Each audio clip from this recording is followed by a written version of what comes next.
Imagine white plays pawn to e4, then you try to surprise them with the rat defense, beginning with the move knight d7, intending to go pawn to e5 next. And all of a sudden they change the move order, going pawn to f4 this time instead of knight f3 immediately. Listen, these f4 c4 lines are the ones that make most perk defense players go crazy. This variation is what makes a lot of people to stop playing the perk defense. Whenever you see white players doing this, just know that they are planning to castle long and start pawn storming on the king side, because they think you want to play the normal perk defense where you develop your knight on f6 and castle short, so it will be easier for them to attack your king side with their pawn storm. But thanks to the rat defense, that seems to solve this perk mystery. So what you can do here is just to go pawn to e5, challenging all of these pawns. And there are so many traps that you're going to witness today, so don't skip. The only thing you need to know is after pawn to e5, if white touches their f pawn, you are winning instantly. This is point number 1 to jot down. E.g., we see the top played move in the Lichess database f takes e5, which is a blunder due to queen h4 check. You don't even have to take back. If pawn to g3, you have queen takes e4 check, and on the next move you're going to win a free rook. Say, what if white takes on d6 with discovery check? First, I don't think there's anything wrong with king d8, although a decent move to consider in this position is bishop e7. Yes, giving up material since we're going to take the knight as well, and there's nothing else that white can do to attack our king on e8. Oh, let's say after bishop e7, white rescues their knight somehow. Well, now we just take. And there's nothing that white can do. See, our queen can't even be trapped. Even after white plays knight f3 and then we take, they can't play bishop g2 because that bishop is pinned to the queen. They may try to play king d2 in an effort to play bishop g2 and trap our queen, but thanks to knight df6, which saves the day, because after bishop g2 we can simply go knight e4 check, separating the queen from the bishop or the king from the dark squared bishop. Anyway, this is how you can rescue your queen just if white tries to trap it. I'm not going to cover in detail what to do after queen h4 check and say white plays king d2, because the game from here will be simplified. First, you can take on e5 and open up the position. See that white's king is unstable, so it will be pointless for me to continue covering this. You can even take on e4, but the best is just to give a check on f2. It looks like they can just simply block with their knight, but that's the idea. This is when we take. If they take, well and good, they're just going to help us activate all our pieces, fast development. So they play pawn to d5 in this position, sometimes pawn to c3, but d5. So they help us activate our knight to a better square. Now you see the reason why we take on f2 with our queen, to gain some initiative very quickly. So never be afraid of knight e2. It doesn't do anything. If anything, white's development is just slowed down. Queen d1 will be a blunder due to knight takes check, and we'll be able to capture that queen. They play knight c3, and then this is when we can go knight f6. Look at this attack. Nothing white can do about this. Once again, queen e1, sorry, not queen d1, queen e1, just go knight c takes e4 check. And if king d1 this time, you don't even have to exchange queens. Why? You have queen c5 or queen b6. I prefer queen c5. Next, you might even take and take. You have bishop coming out, castling long with check. If knight takes, you simply have knight takes e4. Look at this threat, and life goes on. So once again, after playing pawn to e5 in the f4 line, which seems to be more challenging in the perk defense, just remember that anything that white does to their f pawn, or if they ever touch that pawn again, you are winning instantly. We looked at the move f takes e5. What if they just push it to f5? Anything they do to this pawn, just know you are winning. Again, you have queen h4 check with the same idea of giving a check on e4 and winning white's rook on h1. This time, white may defend their knight like this, but this only allows you to rescue your queen as quickly as possible. Bishop g2 doesn't carry weight due to queen b6, d5, or pawn to e4. I choose pawn to e4. If c4, I would go d5. Pawn takes, queen takes, and bam. Or first of all, start with bishop b4 check, and wherever the king goes, this is when I would take on d5, knowing that knight c3 will simply be met by pap and queen takes f5 check. Once again, after pawn to f5 and queen h4 check, if white plays king d2, or say king e2 this time, you have queen takes e4 check, say bishop e3. First you go queen g4 check. Plan is if king d3, you capture a free queen. If knight f3, worst of you have pawn to e4, and you're going to be up a piece or up a knight if that's what you want. Anyway, so clearly we have seen that white can't touch their f pawn once we play pawn to e5. How about their d pawn? Can they take with their d pawn? Yes, but now we can just simply take with our e pawn. We can take back, and that's the beauty of playing knight d7 first in the rat defense, because you won't have to worry about this unnecessary queen trade in the opening stage. Point is, after f takes e5, once again you have queen h4 check. That may lead to the same tricks that we covered. Just for fun, let's say white plays king d2 this time. Well, there are many ways to kill a rat. First, you can take on e5 if you want, or give a check, or take. I'll do this. Point is, I want to pave the way for my light squad bishop, and castle long quick development is the key. E.g., if white plays knight f3, anything that you do is playable as long as you have a plan for it. Takes, queen takes, bishop g4, queen g3, and long castling with check, bishop d3. You don't need to exchange your powerful queen with your opponent's less active queen. If king e1, you win a free bishop with check, and if king c3, you go queen c6 check. Anyway, again, d takes e5, you just simply take back. How about if they just continue normally, knight f3, not taking back immediately, because that allows you to go queen h4 check.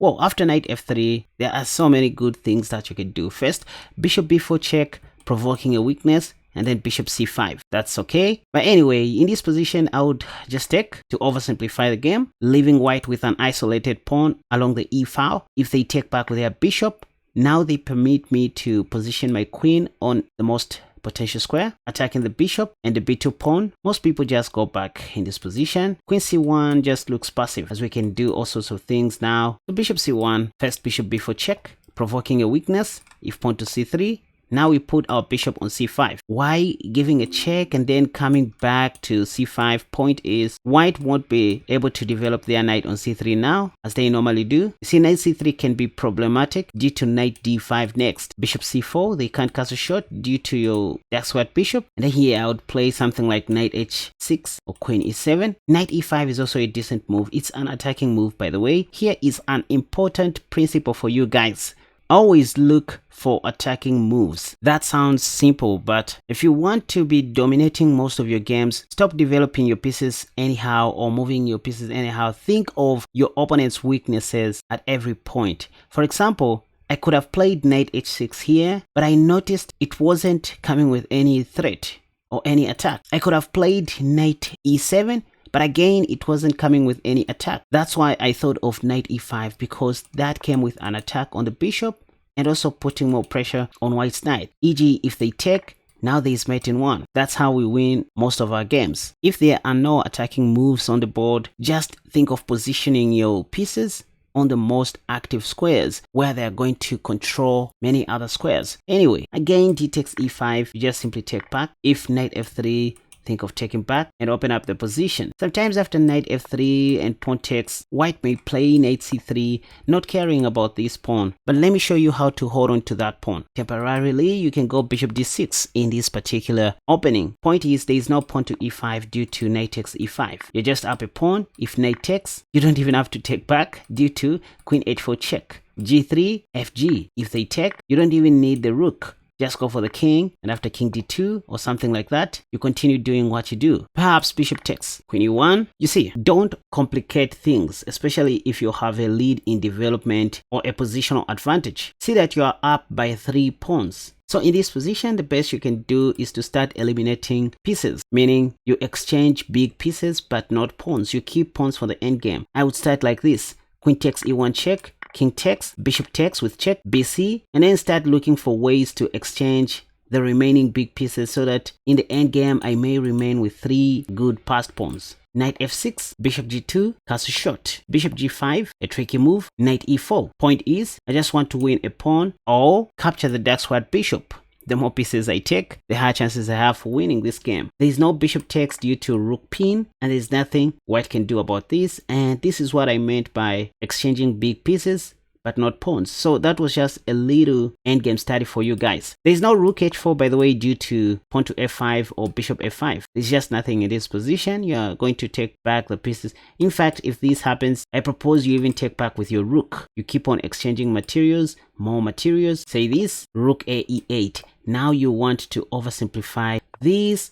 You go check and you just get rid of everything. I would take to oversimplify things and play pawn to h6. Anyway, enough of d takes e5. How about if white just advances the pawn? Again, the best thing you can ever do to this f pawn is just taking. You don't want to allow that pawn to occupy the f5 square, especially if white's knight is already on f3 or when your king's knight is already on f6, because you won't have queen h4 check to win the e4 pawn. So that's why it's always advisable to take on f4. Again, if bishop takes, there are so many things you can do. Queen f6 is also an interesting move because it's an attacking move, right? Maybe it will force white to become passive or undevelop their bishop, e.g. queen f6. If they ever retreat their bishop back, once again you go queen h4 check and you're going to win some material or being up a pawn. So always remember this queen f6 tactic. And this is to say that in the f4 line, don't rush to develop your king's knight on f6 because you always have these queen h4 check ideas.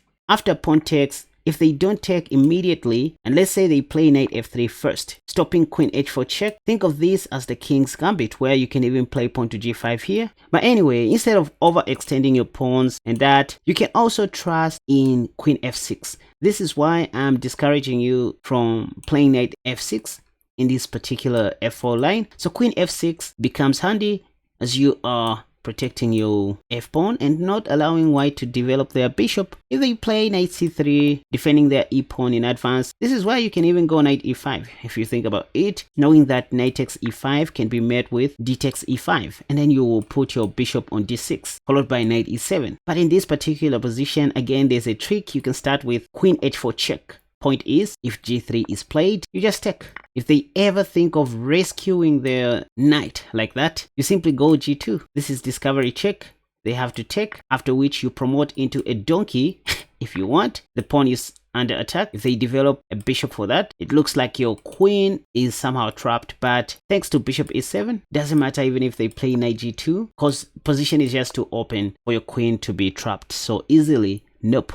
So d5, pawn takes, and knight f3. I still recommend you go queen f6. Forget about knight f6 in the pawn to f4 line. If anything, you can just develop it on e7 or on h6 later on, and that's the main message here. Anyway, once again, back to the opening position of the rat defense with pawn to f4, you go e5. What if white doesn't do anything with their f and d pawns and say they just develop their knight to f3? Once again, remember, we don't want to develop our knight on f6. This is our own strategy. There's nothing wrong with that, but the game just becomes too simple for white. In the knight f3 line, the main move I can ever recommend is e takes d4. But I have a beautiful sideline for you, which is very simple. But first, why not taking on f4 this time? We'll see that this highlighted diagonal is not open, so our queen f6 move won't make sense. For example, after ef and bishop takes, we won't be able to play this move attacking the b2 pawn, and we don't have queen h4 check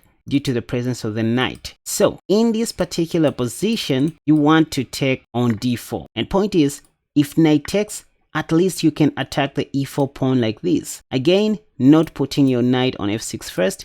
If knight c3, this is when you develop knight f6, because this time it comes with a double attack. People play bishop d3 here, and then you can simply go bishop e7. By the way, if pawn to e5, you just take. If pawn takes, you go knight g4, supported by your light squared bishop, and you are about to take that pawn. If knight f3, you just cast a shot.